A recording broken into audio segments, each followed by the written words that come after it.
Listo, seguimos. ¿Estamos viendo la pantalla?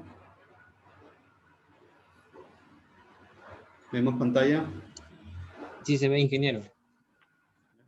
Entonces, miren, hemos agregado algunos atributos a la tabla de estudiante. Vamos a agregar, a ver, algunos atributos acá. Presionamos clic aquí hasta que se forme en blanquito. Cuando está así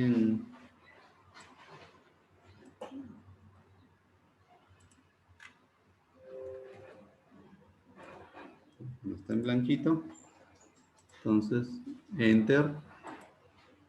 Podríamos considerar, a ver,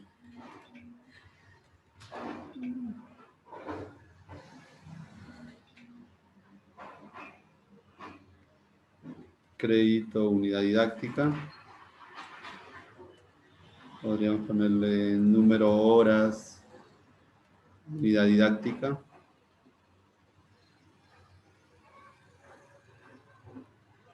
Ya podríamos ponerle, a ver,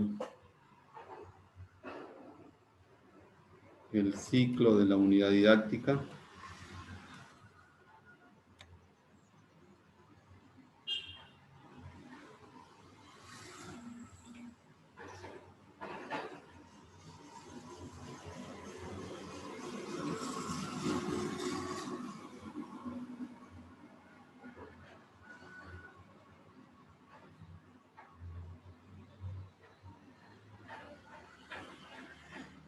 A ver, ¿qué más podríamos considerarle?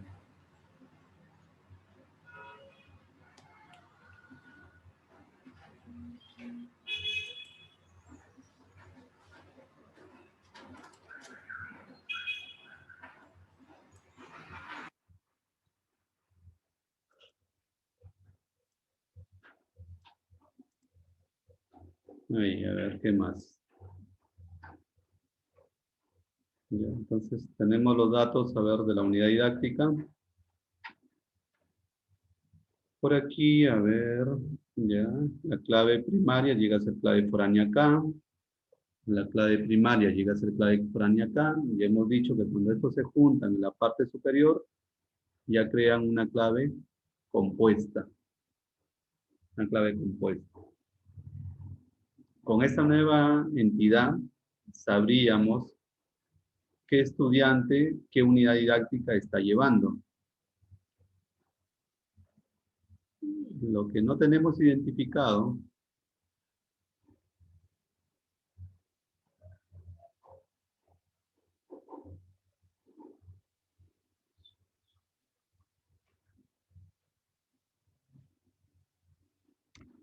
es, por ejemplo, a qué programa de estudio pertenece la unidad didáctica, por ejemplo.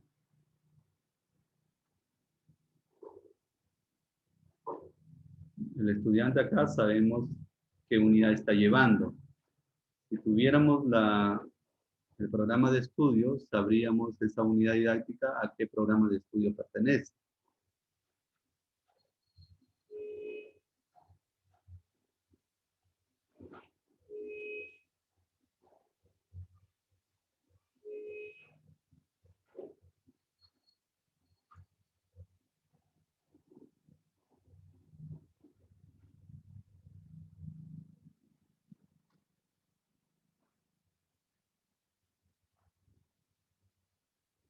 ¿Ya? Vamos a hacerlo sencillo, ¿no? Vamos a hacerlo como para aprender. No nos vamos a complicar en mucho análisis. Y vamos a ubicar por acá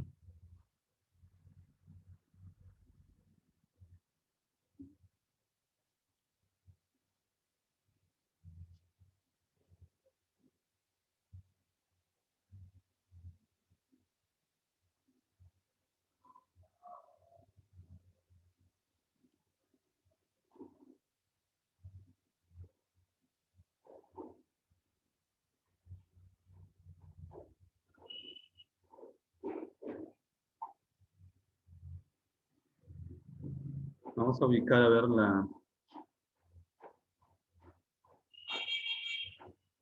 una tabla. A ver, esta tabla le vamos a llamar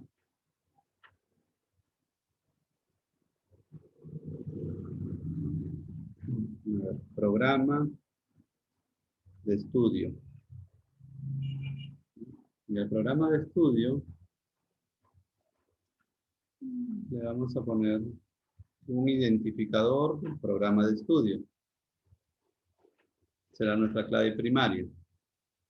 Vamos a ponerle el nombre del programa de estudio.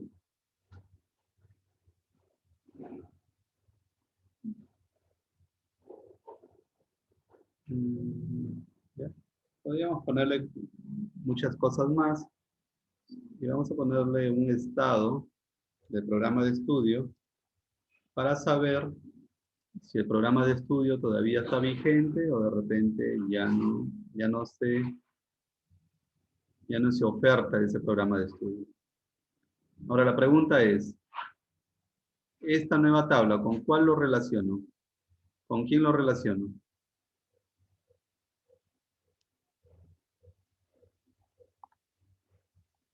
¿Con quién relaciono esa tabla?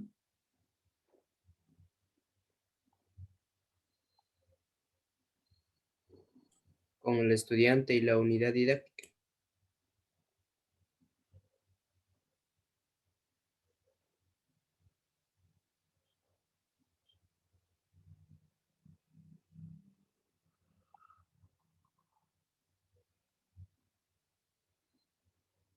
A ver, con el estudiante, con la unidad didáctica, a ver con quién, pues. A ver, analicen, hagan la lectura.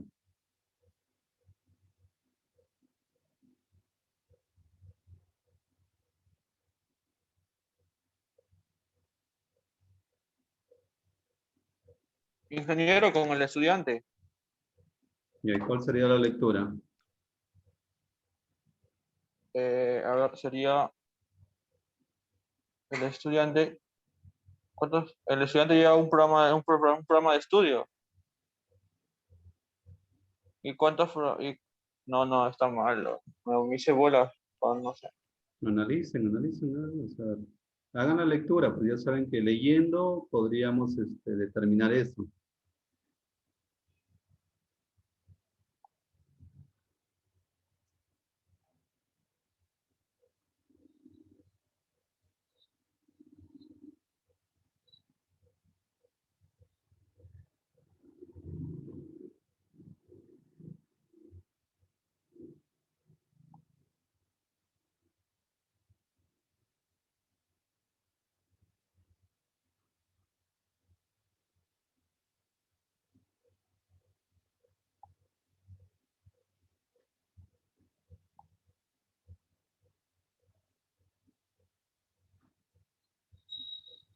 Ingeniero, Dime. sería así. ¿Cuántos estudiantes hay en un programa de estudio? ¿En qué programa de estudios hay en los estudiantes? No me equivoco. Ya, a ver. Si programa de estudio lo llevo a relacionarlo con el estudiante, ¿cuál sería un ratito por favor, cuál sería la intención o qué datos quiero obtener?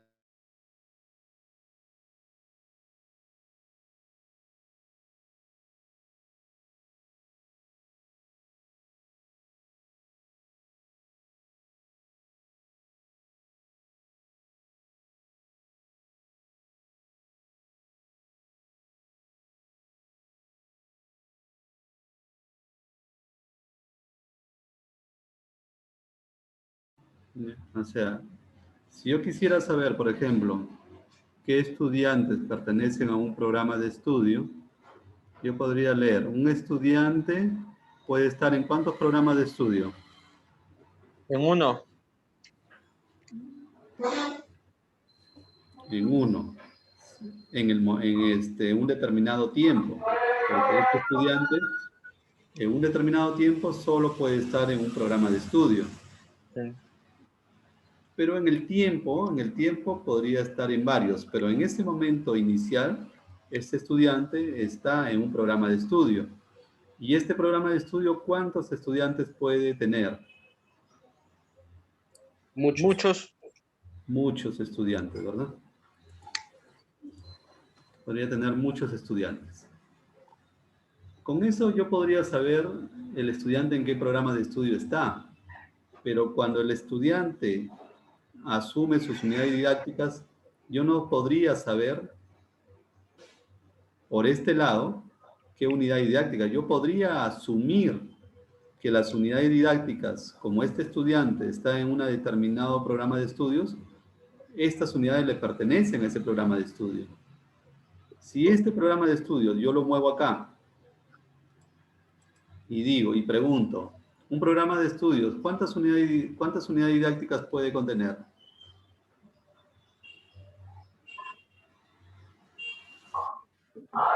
Muchas.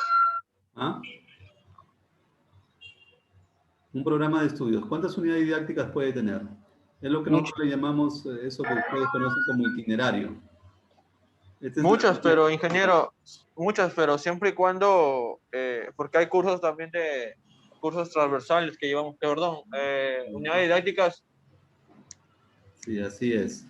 Así es. Por eso, acá lo estamos haciendo lo sencillo, estamos no complicándonos, estamos asumiendo que las unidades didácticas pertenecen a un programa de estudio. ¿Ya? No estamos viendo los transversales nada, sino entramos a hacer más tablas por acá y eso queremos avanzarlo poco a poco. Pero en lo sencillo nada más. En lo sencillo, este programa de estudio, ¿cuántas unidades tiene? Muchos. Muchos, sin diferenciar ya lo que conocemos como transversal o específicos. Entonces, este programa de estudios contiene muchas unidades didácticas. Y si lo vemos de un solo lado nada más, esa unidad didáctica, ¿a cuántos programas de estudio pertenece? A uno. A uno. Entonces, significa, ¿a dónde va a ir el muchos? ¿El muchos va a ir a la unidad didáctica o el muchos va a ir al programa de estudios? El muchos va a ir a la unidad didáctica. El mucho va a ir acá, porque hemos dicho que este programa de estudio tiene muchas unidades didácticas, pero esta unidad didáctica solo le pertenece a un programa de estudios. Perfecto. Ahora, tenemos dos opciones. Tenemos la relación identificatoria y tenemos la relación no identificatoria. Significa que una es obligatoria y la otra es opcional. Entonces, ¿qué habíamos dicho? Hacemos opcional cuando tal vez este programa de estudios se ha creado, pero aún no se ha determinado qué unidad didáctica le pertenece. Ahí, opcional. Pero si yo quiero obligar que desde la creación de un programa de estudios ya tenga unidades didácticas, entonces será una relación obligatoria. ¿Ya? Mucho cuidado con esto. Será una relación obligatoria. Entonces depende del análisis que esté haciendo.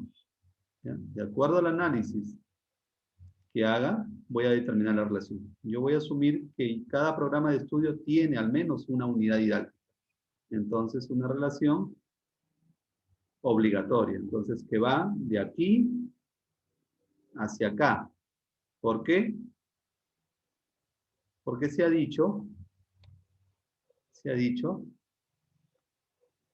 que un programa de estudios obligatoriamente debe tener al menos una unidad didáctica.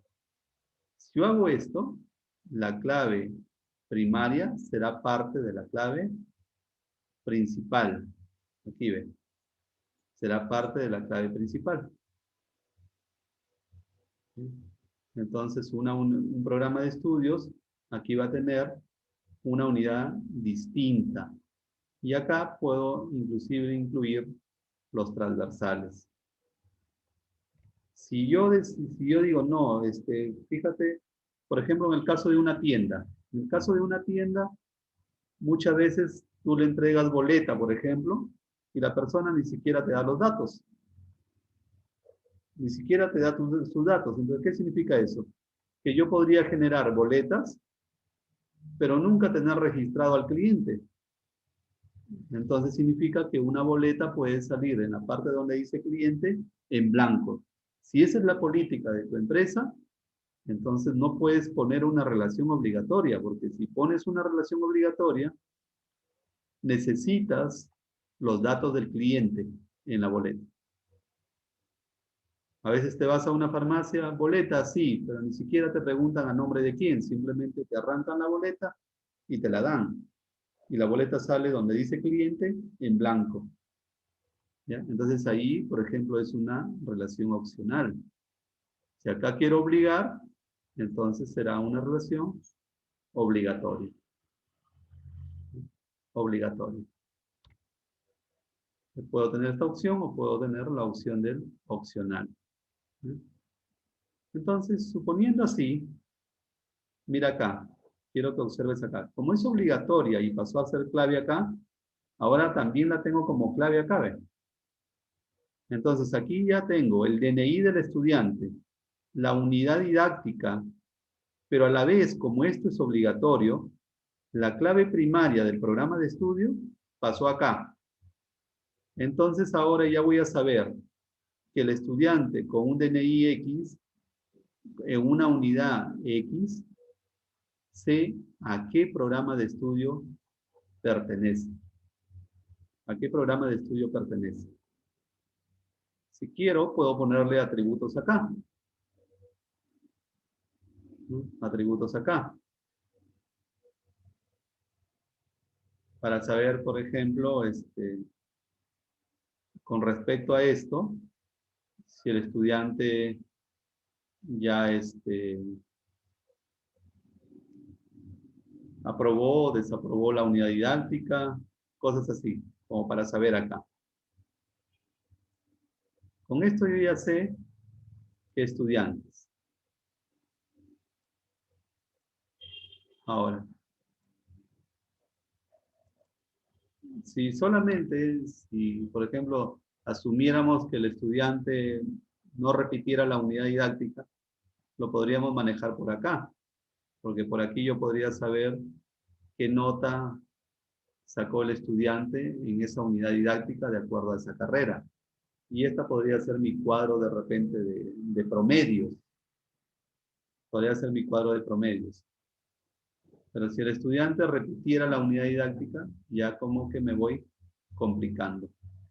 Porque aquí ya no estaría guardando la siguiente nota. Debería tener una tabla donde vaya guardando todas las notas de esa unidad didáctica. Pero si solo fuera una nota, o esa nota yo la reemplazara con la que es aprobatoria, entonces no me haría problema. Por ejemplo, acá ve. Digamos en lo sencillo. En lo sencillo, yo podría decirle cuál fue su promedio, ¿sí? ¿Cuál fue el promedio? Y de repente decirle acá la situación. Es decir, ¿cuál fue el promedio que sacó en esa unidad didáctica? ¿Y cuál fue su situación? ¿No? O sea, aprobado, desaprobado, situación así. Podría ir agregando, mira. ¿Ya? Estamos haciendo algo así de ejemplo nada más, sin mucho análisis, digamos, porque el análisis que tú apliques al relacionar tablas debería ir de la mano con tu análisis. En base al análisis, tú deberías determinar las tablas y qué tipo de relación vas a realizar.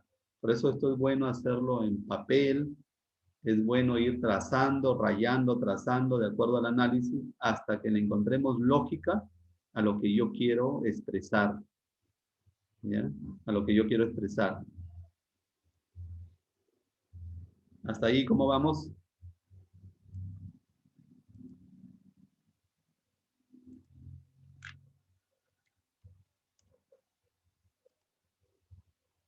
¿Cómo vamos hasta ahí?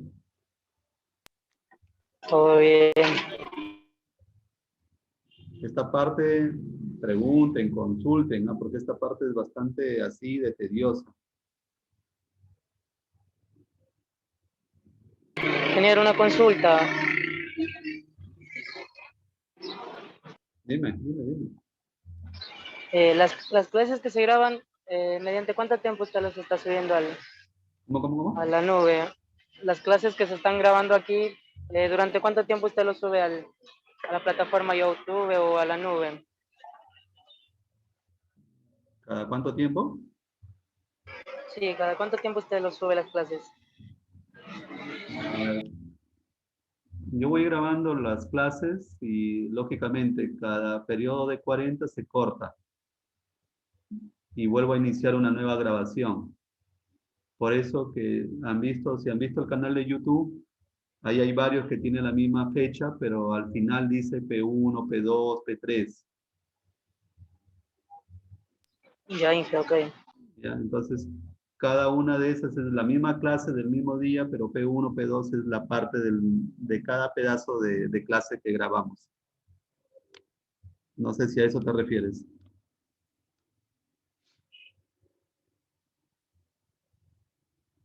¿A eso te refieres?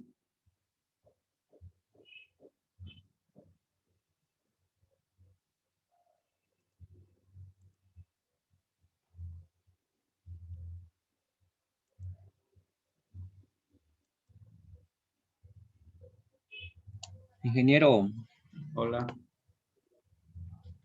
ahorita que está explicando acá la clase, en verdad, ingeniero, yo sinceramente no le entiendo esta clase, lo que está explicando, ¿no? Y a ver, ¿qué parte? Porque la semana anterior y esta semana que pasó, no pude ingresar a clase. Sí estaba, pero en rato, porque la señal de mi internet estaba pésimo. Cada rato me botaba de clase y no podía ingresar. Sí ingresaba, pero no podía captar lo que nos está mencionando es como ejemplos para hacer nuestro proyecto y ahorita mi internet está un poco más mejor y se me ve un poco difícil atender esto, comprender. Ya, sí, es que, a ver, este es el tercer diagrama ya, de la secuencia desde que hemos visto aquí, de lo que mencioné aquí en el Word, desde la secuencia del modelo conceptual, o sea, hemos pasado el modelo conceptual. El modelo conceptual tiene que ver con la realidad, es decir, si yo voy a construir o voy a elaborar un proyecto software que está basado en el ejemplo que estoy dando en un sistema académico de un instituto, una universidad, un colegio, ¿no? Entonces, yo estudio el área en el cual voy a elaborar el proyecto software. Por ejemplo, en este caso, si a mí me interesaría gestionar las notas de mis estudiantes, yo debería estudiar todo el proceso de notas del instituto, de la universidad, del colegio en el cual voy a elaborar el software. Bajo esa realidad, entonces, ¿qué debo capturar? Esta es la parte de análisis del diseño de un software, es decir, debería capturar de repente los registros que utilizan los docentes para ahí consignar las notas de los estudiantes. Debería recolectar la ficha de matrícula de los estudiantes o la lista de estudiantes matriculados para conocer qué datos deben consignarse. De repente el DNI, un código, un nombre, un apellido, una dirección, un teléfono, el sexo, fecha de nacimiento, correo electrónico, número telefónico, cosas como esas. Por ejemplo, necesito recolectar los datos de las unidades didácticas, de los cursos, de la materia, según el caso, y de repente necesito saber si tienen un número, tienen un código, cómo se llama el curso, cómo se llama la materia, cómo se llama la unidad didáctica. Necesito saber cuántos créditos, cuántas horas se dicta el curso. Toda esa data yo la recolecto en el proceso de análisis, en el modelo conceptual.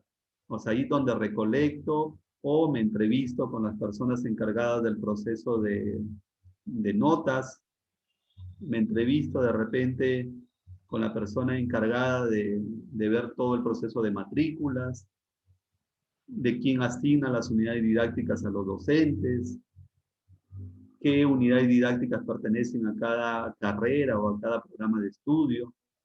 Toda esa data documental yo la obtengo en el análisis y diseño del sistema. O sea, en la etapa de análisis, de diagnóstico del área de estudio, yo obtengo toda esa data. Y ahí recién con esa data, yo empiezo mi primer modelo, que es el conceptual. Que simplemente el conceptual es obtener entidades. Es decir, por ejemplo, a lo que voy. Sí me estoy escuchando, ¿verdad? Sí, ingeniero. ¿Ya? Por ejemplo, yo quiero estudiar el sistema de notas que estamos por aquí elaborando. Entonces, yo en mi modelo conceptual digo, a ver, he hecho mi diagnóstico, he hecho mi análisis. A ver, ¿qué he obtenido? He obtenido que hay estudiantes. He obtenido que hay unidades didácticas. He obtenido que hay programas de estudio. Esto no, porque esto sale ya en el diseño. Cuando ya estás en el diseño de la base de datos, aparecen estas cositas de acá, como este quiebre, por ejemplo. Pero en el modelo conceptual solo van a aparecer aquellos objetos que interactúan en tu proceso. Entonces, mi proceso es el sistema de gestión de notas. Entonces, yo me comienzo a preguntar, por ejemplo, algo así. ¿Qué objetos participan en el sistema? Y cuando hablo de sistema, no necesariamente me estoy refiriendo a un software, ¿ya? Porque la empresa como tal es vista como sistema. No me confundan este término sistema. Cuando ustedes escuchen sistema, software. No siempre la palabra sistema está relacionada a software. Vuelvo a repetir. Si yo estoy en el instituto, al instituto, por ejemplo, 4 de junio, yo lo puedo considerar un sistema. Una universidad X lo puedo considerar un sistema. A la municipalidad de Jaén yo puedo considerarla un sistema. Y no necesariamente es software. Mucho cuidado con esto. Entonces, digo, ¿qué objetos participan en el sistema? Entonces digo, hay estudiantes. Listo. ¿Qué más hay? Dicen que hay cursos, por decir, le estoy dando un nombre así. Cursos. ¿Qué más hay? Hay docentes. Hay docentes. ¿Qué más hay? Hay carreras. Así.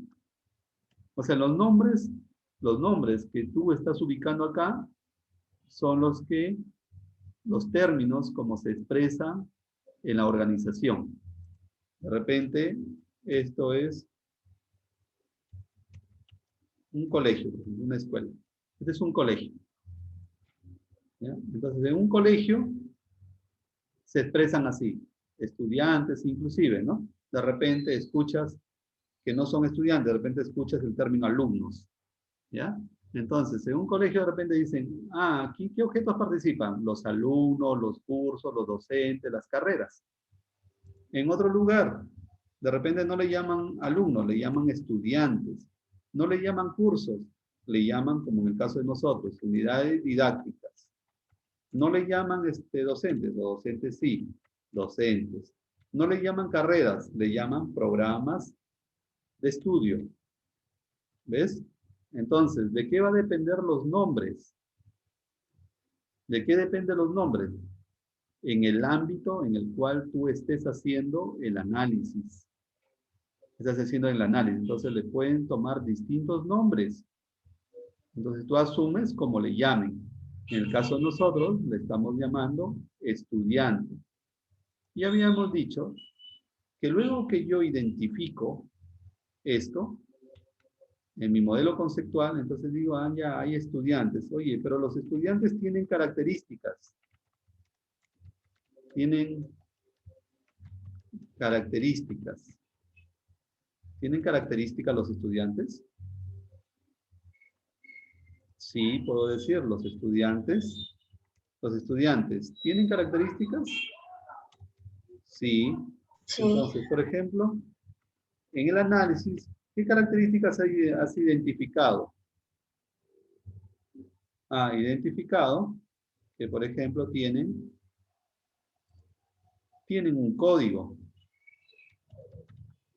tienen un documento de identidad, tienen un nombre, tienen una dirección, tienen un número telefónico,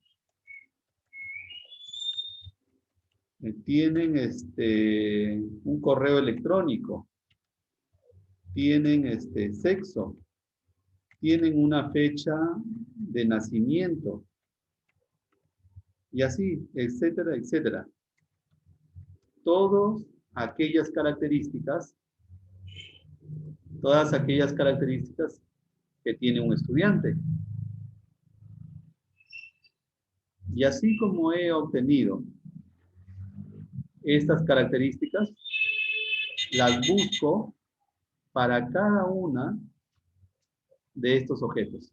O sea, cada objeto tendrá características. ¿Me entiendo hasta ahí? Sí, ingeniero, todo claro. ¿Sí? Entonces, con eso, una vez que tú obtienes las características de cada uno de los objetos identificados en tu sistema, terminas el modelo conceptual. Una vez que has construido el modelo conceptual, pasamos al modelo lógico. Entonces, en el modelo lógico, empiezas a ser más ordenado y aplicar algunas reglas. Por ejemplo, yo ya comienzo a construir algunas entidades, digamos, de manera apropiada. Aquí yo lo escribí en modo lenguaje natural. No me hice problemas. Pero cuando ya paso a un modelo lógico, debo aplicar reglas. Por ejemplo, el nombre del objeto debe estar en singular y en mayúscula. Ahí, entonces ya no digo acá como escribí por aquí, ¿no? Estudiantes, así a lo loco. Eso fue mi identificación primera. Ahora sigo reglas. La regla es que cuando yo escriba el nombre del objeto, en este caso ya se llama entidad, debe estar en singular y en mayúscula. Entonces ya tengo. Esa es mi primera regla. La regla para lo que le llamaba características, ahora se llaman atributos. Y dice que deben estar en minúscula. Entonces, por ejemplo, código. Y le podría poner un postfijo, un post o un prefijo. Es decir, si yo quiero ponerle, por ejemplo, código estudiante, ¿qué no se acepta en los atributos? Todo en minúscula, nada de tildes, nada de caracteres especiales, nada de espacios, por ejemplo. Porque yo podría decir así, código del estudiante. Ya no hago esto. Ahora ya no puedo tener espacio porque la regla me dice que no espacio. ¿Cómo los junto si quisiera poner una palabra compacta? Uso los subguiones. Entonces, a través de los subguiones, uno las palabras. Y puedo usar un postfijo, una palabra completa, o puedo usar un sufijo así, código estudiante. Y todas las características que yo he ido encontrando, las comienzo a ubicar por acá. DNI, por ejemplo, del estudiante. Nombre del estudiante. Dirección del estudiante. Sino que ya le estoy dando forma. ¿Qué más había? Para llegar a algunas nomás. Sexo del estudiante. Por ejemplo. Sexo del estudiante. Entonces, nada de mayúsculas. ¿Ya? Tú dirás, pero dirección lleva tilde, código lleva tilde, no te preocupes. ¿Ya? Estás elaborando entidades. Y las entidades, cuidamos de que no tengan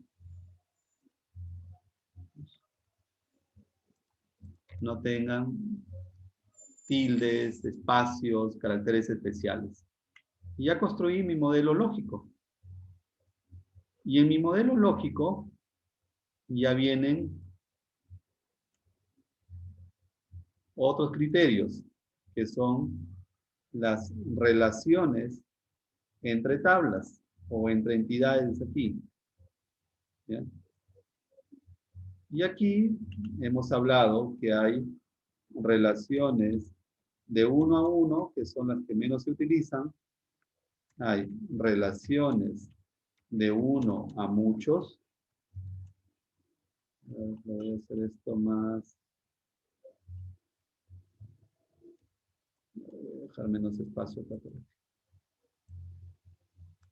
creo que me alcance todo. Y esto le voy a reducir un poquito el tamaño. Y un tercero que se llama relaciones de muchos a muchos. Se corta, regresamos. Entonces tengo criterios. ¿Ya? Criterios para el nombre, criterios para las características. Y ahora tengo tipo de relaciones. Se corta, regresamos.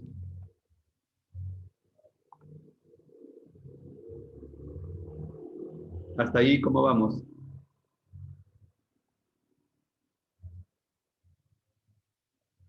Sí, todo entendido, ingeniero.